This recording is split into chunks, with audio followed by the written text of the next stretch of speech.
ça tourne les filles!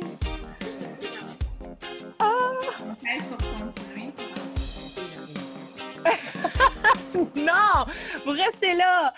Hey les femmes! Bonjour, bienvenue. Merci d'avoir accepté ce rendez-vous pédagogique pour parler d'enseignement à distance. Bloopers, trucs et astuces, qu'est-ce qu'on fait? Hey, j'ai la chance d'être avec Josée Portelance, Laurie Bédard, qui sont conseillères pédagogiques à la commission scolaire des affluents. Bonjour! Bonjour! On parle toujours en même temps, ça arrive continuellement. Je vais essayer de vous guider, mais si ça arrive, il n'y a pas de problème, pas de stress. Les femmes, vous chômez pas. Les enseignants ont besoin de vous. Ils souhaitent être accompagnés dans la transformation de leur enseignement qui est passé extraordinairement d'un mode où il y avait leurs élèves, ils connaissaient leur contexte, à « Oh my God, comment on fait pour faire de la continuité pédagogique, continuer d'enseigner? » Qu'est-ce que ça change vraiment dans la réalité des enseignants? Parce qu'ils restent de grands pédagogues, ils restent connaissants de leur matière. Qu'est-ce que ça change? Bien, en fait, nous, on est parti de cette prémisse-là, Stéphanie, que les enseignants étaient vraiment les pédagogues, les concepteurs des séquences d'enseignement, les personnes qui connaissaient leur discipline. Donc, ça, c'est vraiment important parce qu'il faut partir du connu. Autant pour les élèves que pour les enseignants, on pourra voir les deux facettes dans l'entrevue, là, dans notre discussion.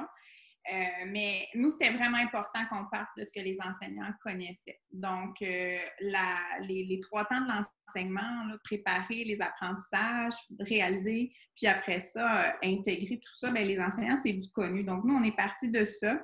Puis après ça, bien, on est allé vraiment mettre l'accent sur les petites nuances qu'on pouvait trouver à distance, des petites difficultés qu'on pouvait, ou des défis, là, je dirais plus des défis, en lien avec l'enseignement à distance. Puis, c'était certainement là, le mode synchrone-asynchrone, donc en présentiel, en visioconférence, puis à la maison, comment on pouvait gérer ça. En même temps, comment offrir de la rétroaction aux élèves là, pour qu'ils puissent être engagés. Donc, puis créer le lien. En fait, on était parti de ça là, dans notre première capsule. Comment on peut créer le lien avec nos élèves. C'est ça, fait que comment les enseignants peuvent utiliser le temps où leurs élèves sont présents, puis après ça, comment les alimenter dans une séquence où les jeunes le font par eux-mêmes, par exemple.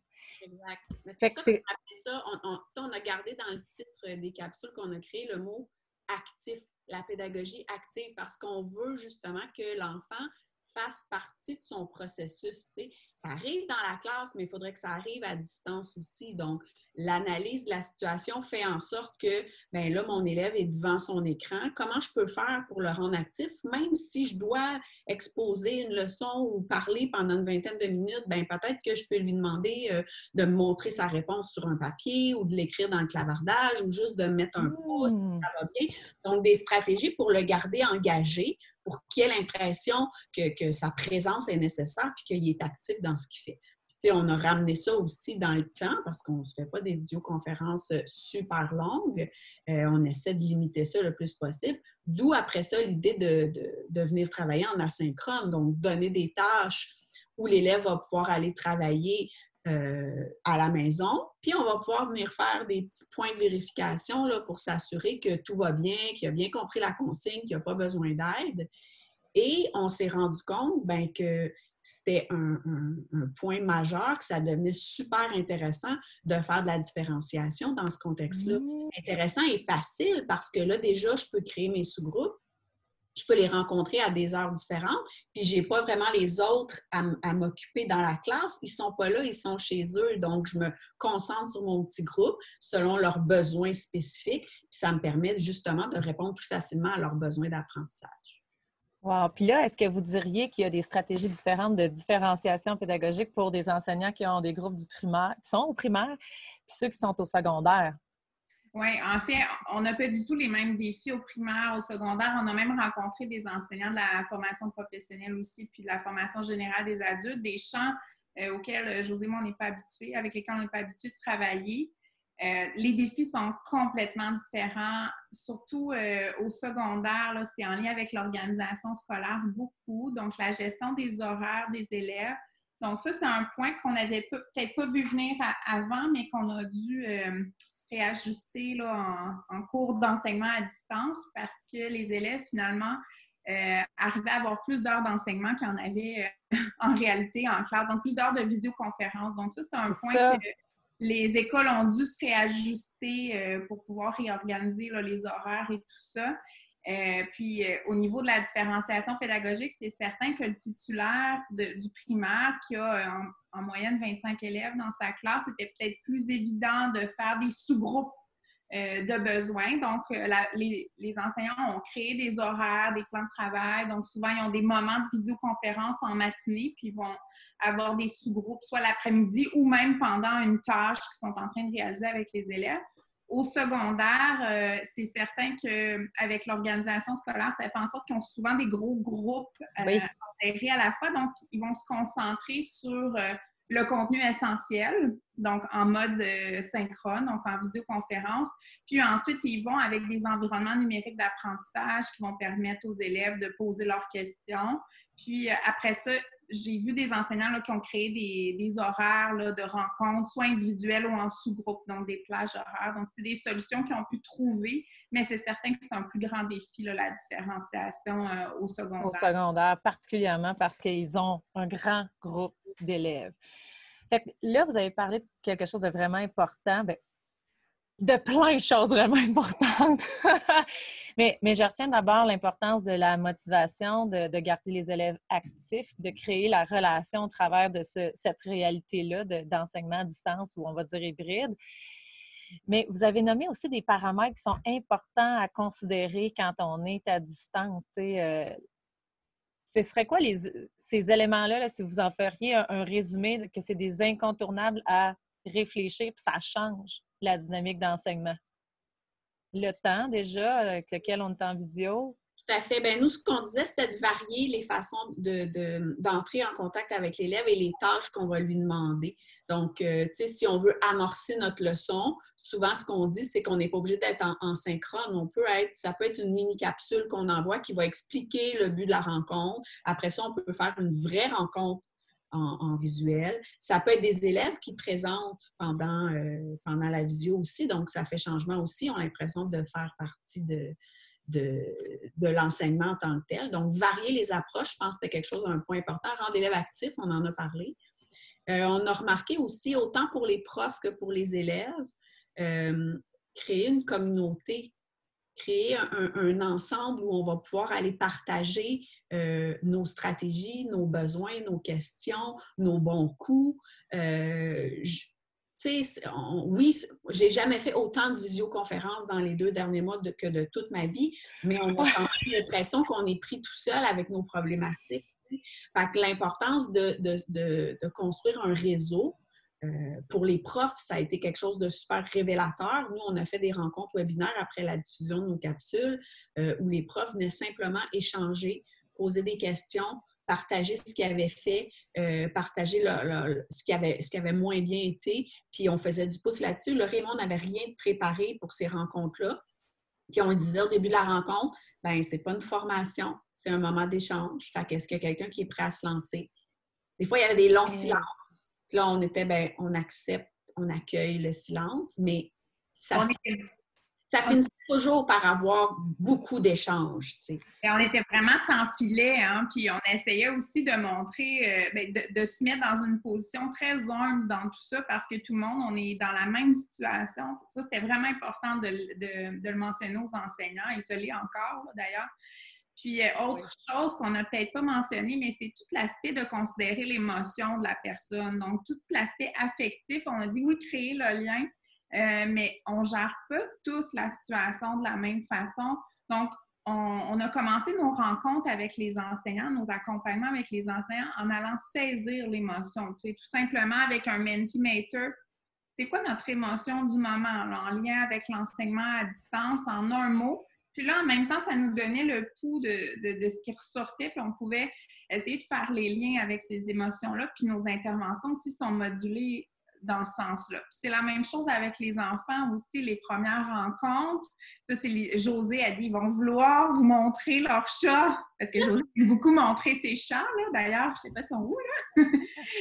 Mais c'est un peu la même chose pour les élèves. Ils veulent montrer leur chambre, ils veulent montrer leur petite soeur, leur petit frère. Donc, c'est tout cet aspect affectif-là est super important. Donc, ça, c'est un autre point essentiel.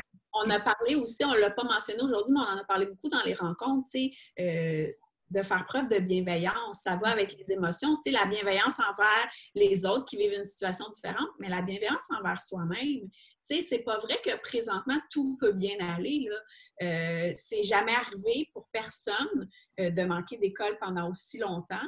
Tu sais, Laurie et moi, on a produit des capsules, mais loin de nous l'idée de se nommer comme étant des spécialistes de l'enseignement à distance. Je veux dire, j'en ai jamais fait. Donc, tout ce que je fais, c'est que j'essaie du mieux que je peux de ramener mes connaissances puis de les partager avec autrui, mais ça ne veut pas dire que ça va coller à la réalité de tout le monde. Donc, se permettre de faire des erreurs, se permettre que tout n'est pas parfait, que je fais peut-être pas aussi bien que la voisine qui, elle, utilisait déjà du numérique peut-être avant dans son enseignement, puis que moi, c'est nouveau pour moi, juste d'entrer en contact en visio pour mes élèves. Fait que, tu sais, se donner une chance aussi un petit peu, là, de faire des apprentissages là-dedans aussi. C'est ce qu'on voulait démontrer dans la deuxième capsule.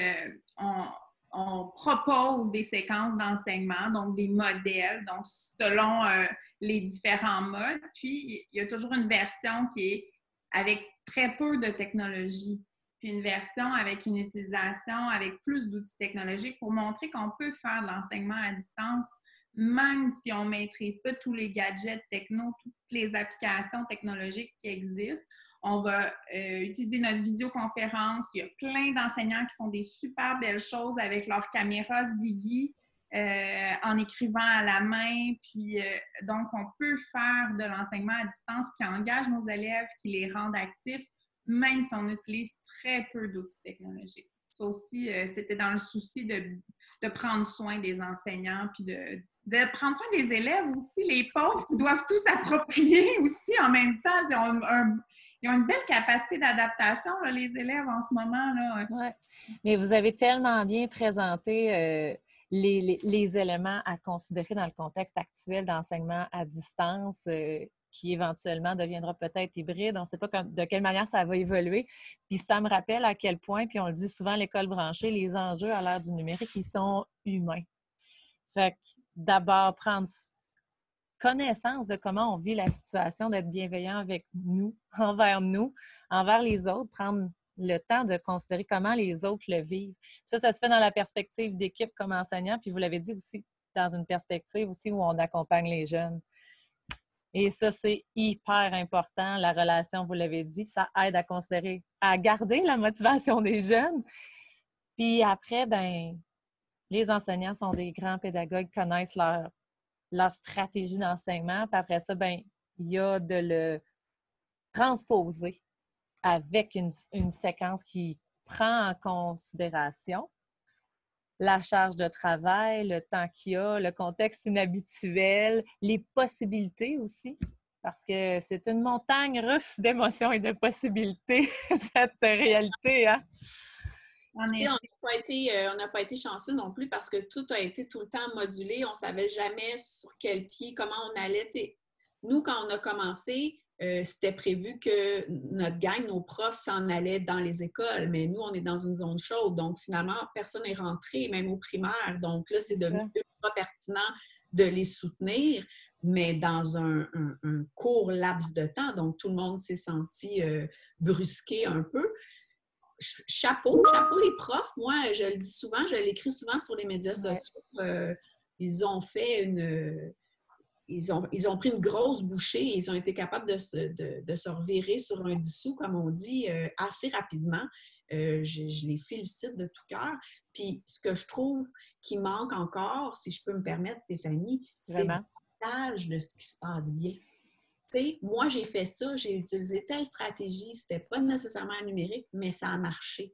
Voici un petit bout, voici un petit enregistrement, voici un petit exemple, pour qu'on sente que on est capable de faire des belles choses en maîtrise. Bien, définitivement, puis c'est ce qu'on souhaite le plus promouvoir à l'école branchée. Donc, si vous avez des articles, des choses comme ça, partagez-les aussi avec la grande communauté de pédagogues reliés à l'école branchée. Fait que sur le site, je vais le mettre là au bas, vous allez voir là, le lien web pour partager un article.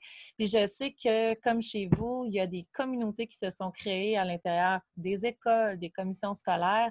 Puis agrandissez le réseau, faites circuler pour permettre à tout le monde d'en profiter et d'en bénéficier, parce que tu as raison, tout le monde est allé comme, comment je pourrais dire, on fait preuve d'une grande capacité d'adaptation, tolérer l'ambiguïté, ont été créatifs, ont focusé sur ce qui était important, essentiel. Puis en ce moment, mais il y a des beaux apprentissages qui se font, puis c'est sûr qu'on a encore des ajustements, des adaptations à faire. Qu'est-ce que vous aimeriez dire aussi aux enseignants qui se sont lancés dans dans ce contexte incroyable? Je pense que Josée l'a dit, un gros bravo, un gros chapeau parce que c'est gros ce qu'ils vivent. Puis je pense que quand on est dedans, c'est un peu comme quand on est dans un marathon puis on attrape notre deuxième souffle, on dirait qu'on ne réalise pas tout le chemin qu'on a parcouru.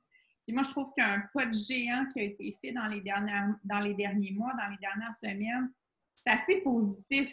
On est dedans, là, mais avec du recul, nous, les enseignants, on fait un bond au niveau des apprentissages numériques qui est exceptionnel. Puis en même temps aussi au niveau de s'adapter aux élèves, puis dans une perspective de différenciation pédagogique. Donc, c'est aussi un bond exceptionnel qui a été fait dans les derniers mois, dans l'urgence, mais un gros positif là-dedans. Puis je trouve qu'ils ont été excellents, les enseignants. Donc, c'est vraiment chapeau. Ouais. Fait que bravo. Merci à vous deux d'avoir partagé ce que vous avez réalisé. Puis bravo d'avoir partagé aussi vos bloopers, parce que je pense que quelque chose qui nous fait vraiment profondément toujours du bien, c'est d'en rire de toutes ces situations inhabituelles qui arrivent. Ça détend l'atmosphère, puis ça aide à repartir. En tout cas, moi, ça me fait beaucoup du bien. Merci les femmes! Merci Stéphanie! Salut!